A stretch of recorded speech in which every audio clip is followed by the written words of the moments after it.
We are entering into one of the real complicated questions for young filmmakers. How do you get the finances for a film? Rule of thumb in my case is, if you have an extraordinary project with incredible dynamic and a very strong story, money will follow you like the common cur in the street with its tail between its legs. And the quality of money is awful, it's abysmal. It is cowardly, it is stupid, and money is also slow. So how do you do it? You have to have a project that has a real dynamic. Otherwise, you will never get anywhere.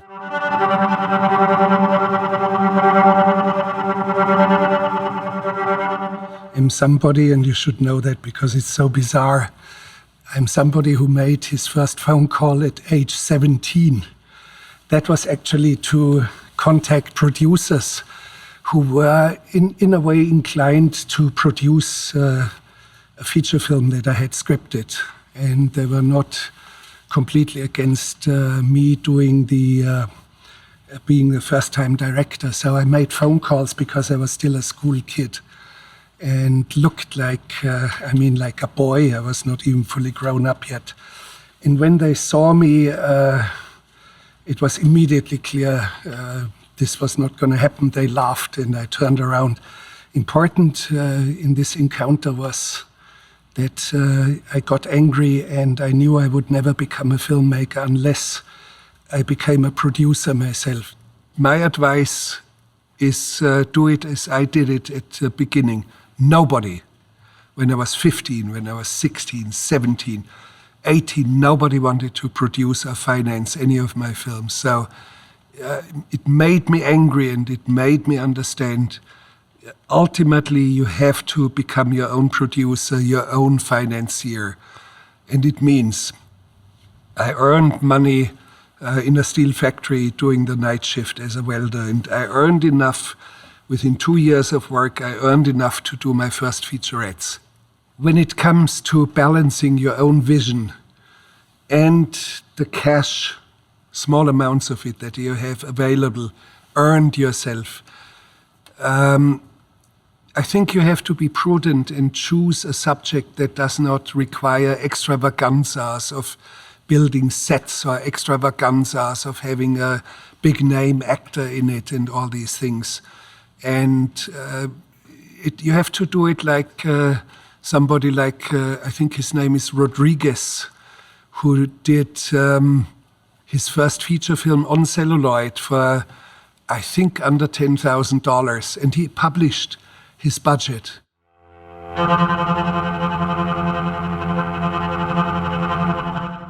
I struggle every single film to stay on budget. I've never been over budget, not once. Not a single time over budget, but 6 times under budget. Bad Lieutenant, a good example, and I was prudent enough to have in my contract, if I were under budget, I would earn myself a bonus.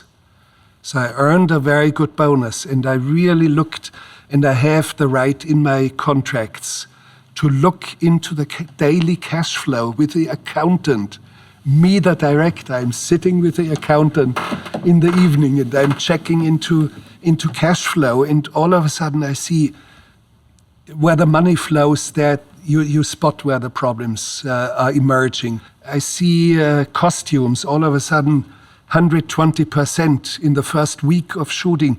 What happened is that they had a second set of suit of dress for everyone, somebody who walks through the frame for 5 seconds. I had 2 suits made, and I stopped it.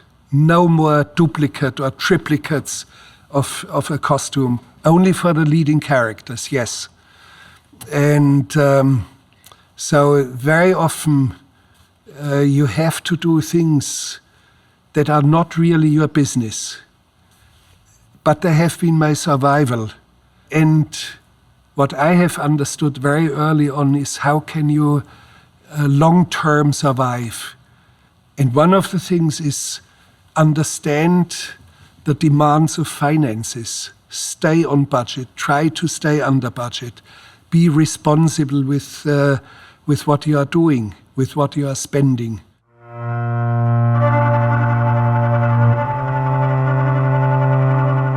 I've done feature films for very, very little money. Aguirre, The Wrath of God, which looks like a huge production. The production value on the screen is really enormous.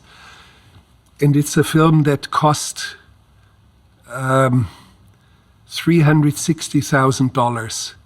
What makes a film expensive?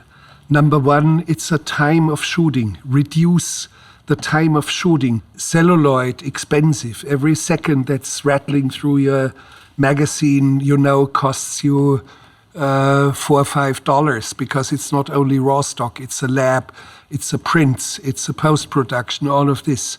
And you learn very quickly the value of every second ticking by, and the value of every day you have to rent a camera. So you have to understand the items of budget. You have to, for example, in my film, a big epic feature film in the desert, Queen of the Desert. And I wanted to have almost the size of Lawrence of Arabia. Many extras, dromedaries, you just name it. But before I went into discussing money, and before I even went to do a competent budget, I knew how much locally a dromedary would cost. How much would it cost to have the wrangler of the dromedary? I knew the price of gasoline in Morocco. I knew the price of every single hotel around. I knew the airfares. So I was really competent to give answers, and I would say 50 dromedaries, that's the price. How do you know? And I said, because I have asked, because I was there. And so you have to base your budget calculation, a part of the big unknowns that there are always, on real facts that you have researched.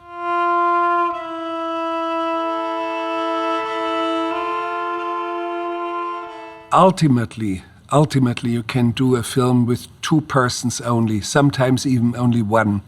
And I know a one-man film, and that was Hubert Sauper, an Austrian filmmaker who did Darwin's Nightmare, and recently a film who was on the Academy Award shortlist, We Come as Friends. And I think he only had his digital camera with a microphone on it, so it was a one-man crew.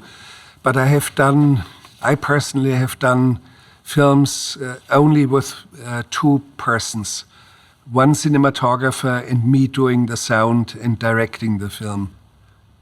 Another film where there were only 2 men was a film not so long ago in Antarctica, Encounters at the End of the World, where I had cinematographer Peter Zeitlinger, and again I did the sound, and I directed the film. And it doesn't mean this is non-professional. The film, in fact, had a very good theatrical run on very big screens, very beautiful sound, and it had an Academy Award nomination, which is kind of odd because I'm not made for that kind of stuff. But that's how you can actually survive doing a film. So, 2 elements. One is the amount of days of shooting, and the second is the size of your crew. Reduce it, fight back. Ultimately, you can do a film with 2 persons only as a crew.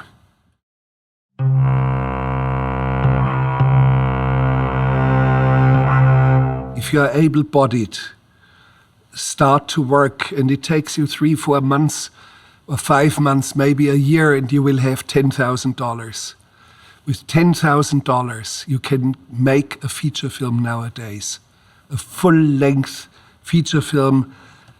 Of course, not with stars. You have to have a crew of 4 or 5 maximum. You have to shoot within 10 days. You have to edit it yourself, and you can do a feature film for under $10,000. Become self-reliant for your first films. The first 3 films, featurettes that I made, or shorter films that I made, I knew I would earn money, I would make them, and my principle was money lost, but film gained. And I foresaw it correctly when I was 19 years old that I would not sell these films. And until today, I have not sold these films, which is fine because it creates, of course, defeats. My film school was the defeats of my early films shooting and making idiotic mistakes. And all the stupidities accumulated to defeats from which I learned. Painful lessons, but I had something presentable. And all of a sudden, I was somehow qualified for people who took me serious because I brought 3 films to them. Today, the situation is much easier. The cameras are highly professional, very small and inexpensive. So you should be able to afford a camera, and you should be capable to afford some sort of a sound recording system, 1 or 2 good microphones, and that's it. Editing you can do on your laptop nowadays. You just do it yourself. What I do not like is a culture of complaint. Everybody is complaining, the financiers are so stupid, they don't give me the money for my wonderful project. And it goes all the way even into some of the most successful Hollywood filmmakers. I do not name names now, but some of the biggest of them I've heard complaining how stupid the system was and wouldn't finance a project like this or that. It's unacceptable for me. You have to be able to be self-reliant. There's no excuse anymore that you don't do your film. No excuse.